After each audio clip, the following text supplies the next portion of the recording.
Let's talk about the body solutions. Well, what I can tell you is through research, the average woman uses about 12 personal care products a day before we even head out the door. And when you think about that, we put our shampoo on, we put our conditioner on, we use toothpaste, then our makeup.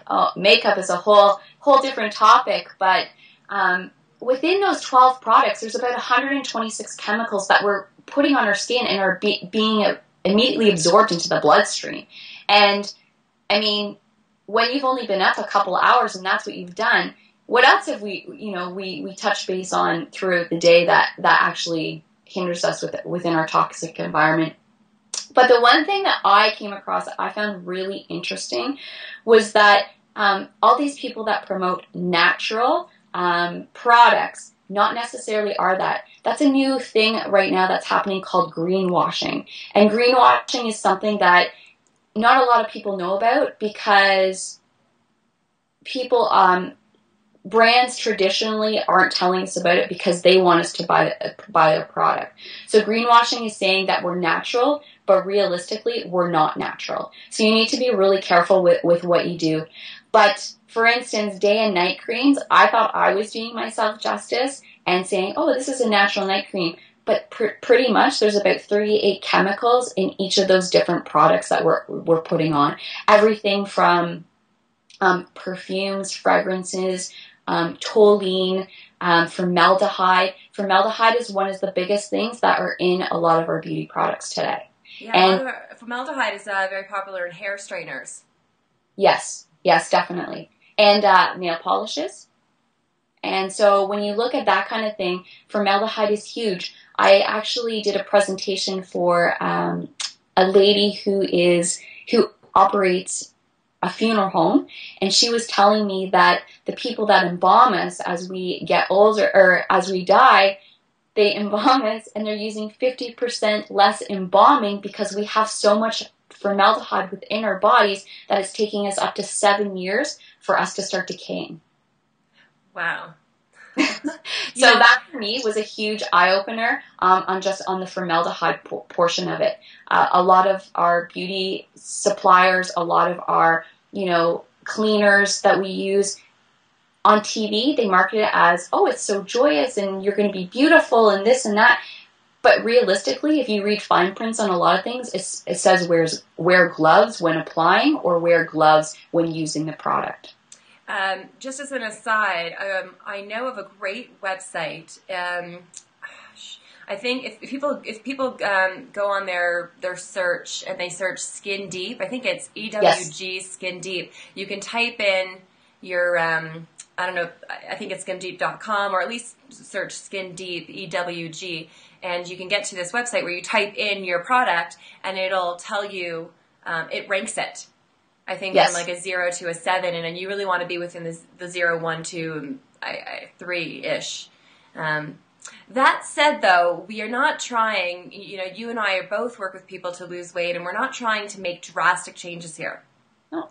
So what we would ask everyone who's watching this is to really think about this week, even the next 3 days, and just think about one change that they could make. Whether it's going to your website, which everyone has at the bottom of this video, they'll see a link to Sabrina's website where you can get those cloths. One simple change, right? And then get rid of all of your Windex and chemical cleaners.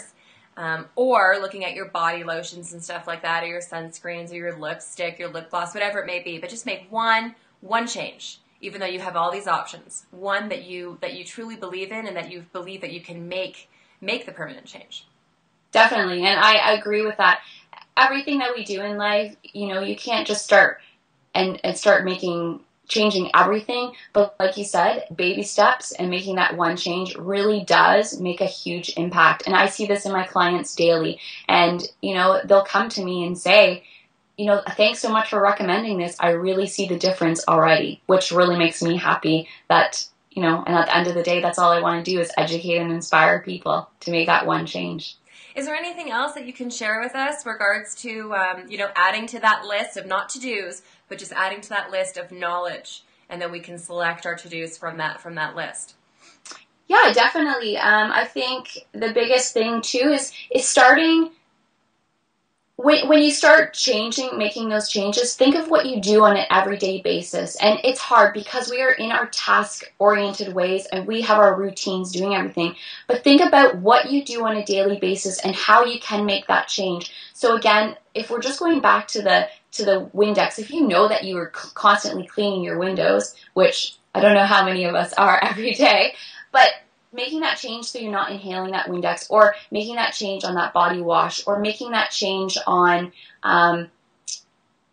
fabric softener that you use, or if you spray things into the air. I know a lot of people use those refreshers that you plug into the wall, and I know how toxic those are. So just actually, unplugging them, saying I'm not going to use those, that's a simple step. You're not inhaling those things. But I think it's one day at a time. You just have to look on what makes sense for you and how you live your life day to day and what your ultimate goal is. That's great.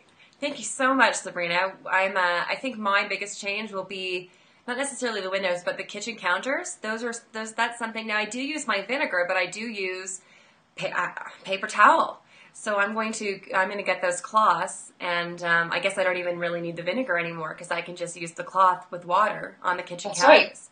Yeah, that's right. And that will sanitize everything. The biggest thing too, again, if you have someone a lot of kids get sick. You have kids running around, and the greatest thing with these cloths is that it will pick up bacteria. So think about when you're cooking in the kitchen and you touch the stove, then you touch the kitchen or the fridge handle, and then you go over and you touch the faucet.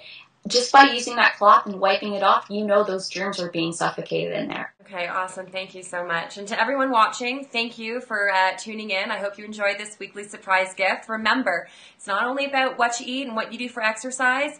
With me, you're getting a lot of the mental coaching and how to train your brain for success, but it is also taking that aerial view. So go into How to Lose the Last 10 Pounds and Keep Them Off Forever. Get to your chapter 2. There is that exercise there where I ask you to write down a few things that you believe you can change outside of nutrition and fitness.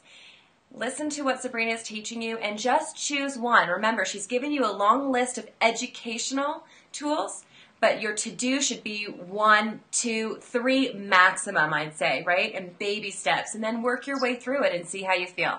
Thank you again so much, Sabrina. We'd love to have you back with all the other eclectic. I mean, you really are well-rounded with your nutrition and fitness. We will have you back for that if you'd come.